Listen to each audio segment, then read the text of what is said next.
नमस्कार, मैं नफीस अहमद और आप देख रहे हैं न्यूज़ 9 लाइव टीवी। स्नातक एमएलसी चुनाव को लेकर पूरे लखनऊ मंडल में काफी दिनों से चहल पहल देखने को मिल रही थी। वहीं सभी स्नातक एमएलसी प्रत्याशी अपने अपने चुनाव प्रचार को लेकर काफी जोरों शोरों से मेहनत कर रहे थे। इसी अनुक्रम में आज स्नातक एमएलसी चुनाव अलग अलग जगहों पर बूथ बनाकर संपन्न कराया जा रहा है, जिसमें जिला सीतापुर के लहरपुर नगर पालिका परिषद में एमएलसी चुनाव बूथ लगाया गया, जिसमें लहरपुर क्षेत्र के मतदाताओं ने एमएलसी चुनाव में मतदान करने के लिए बढ़ चढ़कर हिस्सा लिया और इसे एमएलसी चुनाव में मतदान करने को लेकर मतदाताओं में एक नया ही जोश देखने को मिला।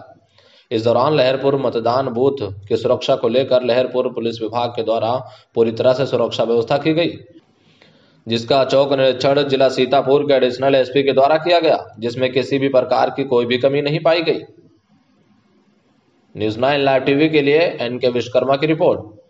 क्या नाम है आपका? शिवम अवस्थी जी। इस बार जो आप ये स्नातक चुनाव को लेकर मतदान करने आए थे, क्या उम्मीदें और क्या आशा लेकर आपने मतदान किया है? क्या चाहते हैं आप सरकार से? किस प्रकार की स्नातक लोगों के लिए सुविधाएं होनी चाहिए?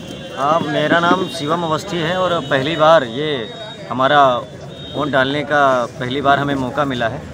तो हमने जिस प्रत्याशी को वोट दिया है तो मन में यही सोचा है कि आने वाले समय में जब कोई भी बच्चा या कोई भी छात्र स्नातक करेगा और स्नातक करने के बाद अगर उसे किसी भी प्रकार की समस्याएं आती हैं पढ़ाई में, लिखाई में या उसकी नौकरी में, तो जिस भी प्रत्याशी को चुनकर वो भेजेंगे वो उसकी जो है सहायता करेगा। और आप सरकार को इस बार मतदान करने के बाद क्या सुझाव देना चाहेंगे आप लोगों के लिए? किस प्रकार की शिक्षा स्तर को लेकर क्या बदलाव होने चाहिए? शिक्षा में क्या सुधार की ज़रूरत है? जिस प्रकार से हमारे देश के अंदर शिक्षा का अभाव है। शिक्षा में सुधार की आवश्यकता सिर्फ इतनी है कि जो भी गरीब बच्चा है और पढ़ने लिखने में जिसे दिक्कत होती है और फीस भरपाई करने में दिक्कत होती है, गवर्नमेंट हम सरकार से निवेदन करते हैं, ये मांग करते हैं कि सरकार उन बच्चों के लिए शिक्षा का प्रबंध करे ताकि वो अपने भविष्य को बनाएं और अपने जीवन को आगे बढ़ाएं। धन्यवाद जी। अपना परिचय दीजिए। मेरा नाम नसीम फातिमा है जी और माइलाइन बुलंदपुर की निवासी हूँ जी और आधुनिकीकरण शिक्षक हूँ। शिक्षक हैं। तो ये जो एमएलसी का चुनाव हो रहा है, इसमें आप वोटिंग करने आई थी, तो मदरसा शिक्षकों को लेकर, मदरसा आधुनिकीकरण को लेकर जो हालात हैं हमारे मदरसा अध्यापकों के, उनको केंद्रांश राज्यांश नहीं दिया जा रहा है, उनके वेतन में बढ़ोतरी तो अलग की बात है, बहुत दिनों से उनको वेतन नहीं दिया गया है। उनके हालात बहुत ख़राब हैं, आर्थिक स्थिति बहुत दयनीय हो चुकी है, लोग सब्जी बेचने को मजबूर हैं, मजबूरी करने को मजबूर हैं। तो आपका इनको लेकर क्या कहना है और किस प्रकार की आशाएं आप करती हैं विजयी हुए प्रत्याशी से कि वो मदरसा आधुनिकीकरण को लेकर क्या प्रोग्रेस होना चाहिए? मेरा मतलब यही इरादा है, जो भी यहाँ पे प्रत्याशी जो है वो विजयी बने तो हमारे मदरसे के शिक्षकों का वेतन दिलवाने की कोशिश करें, क्योंकि 56 महीनों से हम लोगों को वेतन नहीं मिला है। हम लोग मतलब इतनी हालत गंभीर है कि कोई हार्ट अटैक से मतलब मृत्यु हो रही है, कोई सब्जी बेच रहा है, कोई दुकान लगाए पड़े हुए हैं। अपना परिवार चलाने में उनको बहुत ही दिक्कतों का सामना करना पड़ रहा है। इसलिए मैं ये चाहती हूँ कि जो भी यहाँ से विजयी होकर निकले, हम मदरसों के शिक्षकों पर अपना मतलब ध्यान दें और उसको हमारा हक दिलाने की कोशिश करें। मदरसे में पढ़ रहे जो छात्र छात्राएं हैं, उनको जो मूलभूत सुविधाएं पहले दी जाती थी सरकार में, वो अब नहीं दी जा रही, उनको लेकर आपका क्या कहना है? उनको लेकर हमारा ये कहना है कि सबसे पहले तो ये है, मदरसे में बच्चे बिल्कुल स्कूल में बंद कर दिए गए हैं। उनकी शिक्षा पे इतना प्रभाव पड़ रहा है कि जो पढ़े हुए बच्चे थे वो बिल्कुल सब भूल चुके हैं। और ऑनलाइन जब बच्चे ऑफलाइन नहीं पढ़ पा रहे थे तो ऑनलाइन कैसे उनको शिक्षा दी जा सकती है? क्योंकि ये कस्बा है, यहाँ पे बहुत मतलब गरीब बच्चे हैं, उनके पास व्हाट्सएप वाले मोबाइल नहीं हैं और उनके गार्जियन इतने पढ़े लिखे नहीं हैं, शिक्षित नहीं हैं जो उनको मतलब ऑनलाइन पढ़ा सकें। एक क्वेश्चन हमारा और है, जो सिर्फ मदरसों के लिए नहीं सभी विद्यालयों के लिए है, निचले स्तर से लेकर उच्च शिक्षा तक, जैसा कि ऑनलाइन पढ़ाई करवाई जा रही है, तो ऐसा कुछ छात्र छात्राएं हमारे इतने गरीब और आर्थिक स्थिति उनकी इतनी ज़्यादा कमज़ोर है कि जिनके पास पहनने के लिए कपड़ा नहीं है, फीस जमा करने के लिए जैसे तैसे करके वो जमा करते हैं, तो ऑनलाइन शिक्षा के क्षेत्र में वो लोग कैसे अपने गजेट्स खरीद सकते हैं? किस प्रकार से, जब उनके पास कपड़े के लिए पैसा नहीं है तो मोबाइल वगैरह नहीं ले पा रहे हैं, उनकी शिक्षा काफ़ी प्रभावित हो रही है। इनको लेकर आप सरकार से क्या उम्मीद लगा सकते हैं? हमारी मतलब सरकार से यही उम्मीद लगाई जा सकती है कि वह जो भी सरकार हो वो हमारे बच्चों को पढ़ाई के लिए इतना मतलब शिक्षित कर दे, पैसा दे दे कि वो मतलब अपने पढ़ सकें। जब उनको परिवार चलाने के पास पैसे नहीं है, गार्जियन के पास पैसे नहीं है, मोबाइल ख़रीदने के पैसे नहीं है, तो स्कूल खोलने में ही मतलब भलाई है। स्कूल से ही बच्चा जो है शिक्षित हो सकता है, ऑनलाइन पढ़ाने से बच्चा शिक्षित नहीं हो सकता है। जी धन्यवाद। सर क्या नाम है आपका? मैं विजय कुमार निगम जी आदर्श कैलाश इंटर कॉलेज में पढ़ाता हूँ। जी आप अध्यापक हैं? हाँ जी हाँ। जी आप मतदान कर चुके हैं?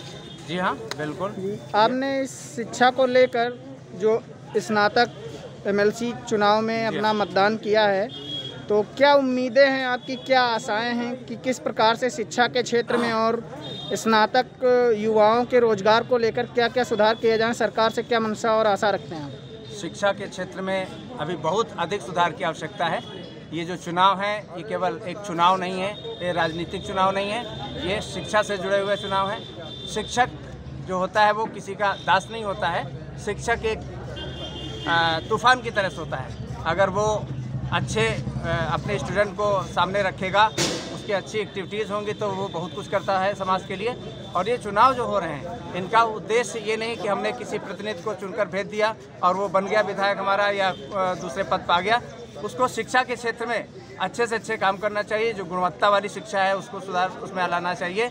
और जो कमियां हैं, जैसे कि अभी जैसे होता है कि असमानताएं हैं इसमें, जो प्राइमरी स्तर के जो होते हैं ना कि गांव के बच्चे होते हैं उनको कोई अच्छी शिक्षा नहीं मिल पाती है पैसे के अभाव के कारण, और कुछ कमियां हैं जिस सिस्टम में, इसकी वजह से उनको अच्छी शिक्षा नहीं मिल पाती है। दूसरी तरफ हम देखते हैं अधिकारी के बच्चे बड़े बड़े पैसे वाले तो बहुत हो सकते हैं, लेकिन जो सरकार से जुड़े हुए लोग हैं उनके बच्चे सब बाहर ही पढ़ते हैं। सर ये स्नातक युवाओं के रोजगार को लेकर आप सरकार से क्या उम्मीद रखते हैं? हम तो आशा यही करते हैं कि हमारे जो स्नातक या उसके अलावा जो भी हैं, जो टीचर्स लगे हुए हैं, उनकी स्थिति बहुत ही दयनीय है। इस कोरोना काल में तो उनको किसी ने नहीं पूछा, किसी ने भी नहीं पूछा। वो सभी के लिए तो सब कुछ सुविधाएं मिली, चाहे वो 1000 रुपये मिली हो, चाहे 500 रुपये मिली हो, किसानों को मिली और तमाम तरह के और जो राशन वगैरह बटा। लेकिन शिक्षा, जो शिक्षक है उसके लिए विशेष किसी भी प्रकार का किसी भी तरह का कोई सहायता नहीं मिली। हमारे शिक्षक अभी बहुत परेशान हैं। 8-10 महीने से उनको कोई वेतन की व्यवस्था नहीं है। कहीं कहीं तो निकाल दिए गए हैं, कहीं कहीं आधे वेतन दिया जा रहा है। तो सोचिए उनकी स्थिति क्या होगी। और उनकी और शिक्षित जो होती है शिक्षा का कुछ पढ़ाते हैं इधर उधर से, वो भी सब बंद है। तो शिक्षा के लिए तो बहुत ही ज़रूरी है। इस काल से हटकर भी आपको ये चाहिए कि कुछ उनके लिए कुछ ऐसा करें जिससे कि वो अपना जीवन यापन कर सकें। बहुत असमानता है। प्राइवेट टीचर जो सुबह से लेकर शाम तक अपना काम करता है, मेहनत से पढ़ाता है, उसको 8-10 हज़ार 15 हज़ार मिलते हैं, किसी के कहीं कहीं तो 5 हज़ार मिलते हैं। और दूसरी तरफ जो गवर्नमेंट टीचर हैं उतनी मेहनत नहीं भी करते, उनको 50,000 60,000 70,000 मिलता है। हम नहीं कहते कि हम उनके बराबर हो जाएंगे, लेकिन कुछ तो सरकार को करना चाहिए जिससे कि हमारा अध्यापक जो है वो कुछ अपना जीवन यापन कर सके, उनके बच्चे कहीं अच्छी जगह पढ़ सकें। इस 2-3 हज़ार रुपये 4 हज़ार रुपये में वो अपने बच्चों को क्या पढ़ाएगा? जब अपना जीवन यापन नहीं कर पाएगा, परिवार को नहीं चला पाएगा, खाना नहीं खिला पाएगा, तो अच्छी शिक्षा कैसे दिलाएगा?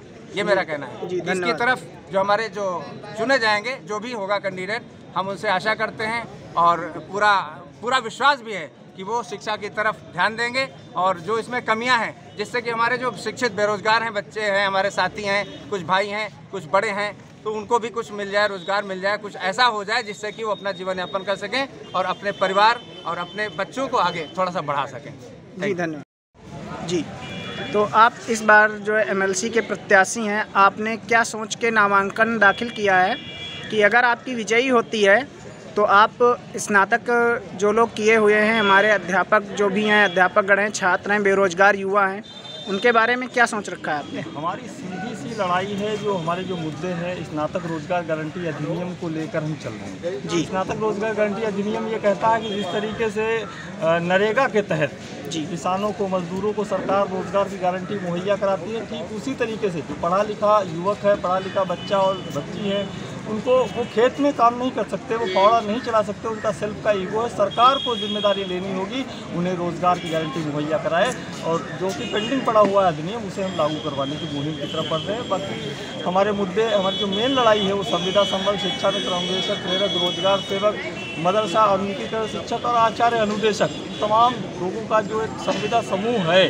वो इस बार एकजुट हुआ है और एकजुट होकर हर बूथ पे, सातों जनपद के सभी बूथों पे एक हुजूम उमड़ा है और जो कि आप लोग भी देख पा रहे होंगे बाहर। शिक्षा के क्षेत्र में जो हमारी कुछ कमियां हैं, शिक्षा के क्षेत्र में क्या सुधार लाना चाहेंगे आप, उन विसंगतियों को कैसे दूर करेंगे? देखिए, अभी जो मेरा मानना है, शिक्षा का बाजारीकरण जिस तरीके से हो गया है, भाई भारतीय संविधान कहता है कि सभी को समान रूप से अधिकार होना चाहिए, सभी को शिक्षा ग्रहण करने के समान अवसर मिलने चाहिए।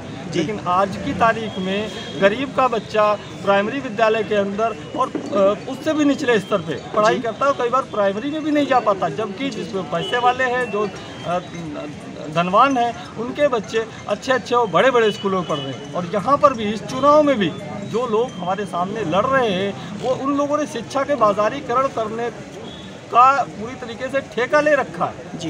उन्होंने पूरा के पूरे शिक्षा व्यवस्था को ध्वस्त करके रखा हुआ, केवल और केवल अमीरों के लिए शिक्षा हो ऐसा उन्होंने माहौल बनाया, जो कि हमारा संविधान नहीं कहता है। हम लोग इस पूरी की पूरी शिक्षा व्यवस्था को आम गरीब जो मजदूर और किसान है उसके बच्चे तक पहुंचाने का काम करने वाले जी। बहुत के लिए क्या करेंगे आप?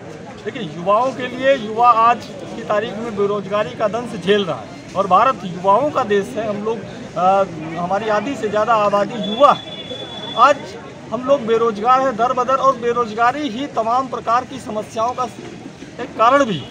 आज हम लोग जो स्नातक रोजगार गारंटी अधिनियम लेके आ रहे हैं, सारी समस्याओं का एकमात्र विकल्प है, सारी समस्याओं का एकमात्र समाधान है स्नातक रोजगार गारंटी अधिनियम। स्नातक रोजगार गारंटी अधिनियम के तहत हर शिक्षित युवा को रोजगार की गारंटी मुहैया कराना सरकार की जिम्मेदारी होगी, ठीक वैसे ही जैसे नरेगा में वो जिम्मेदारी लेते हैं रोजगार मुहैया कराना। धन्यवाद।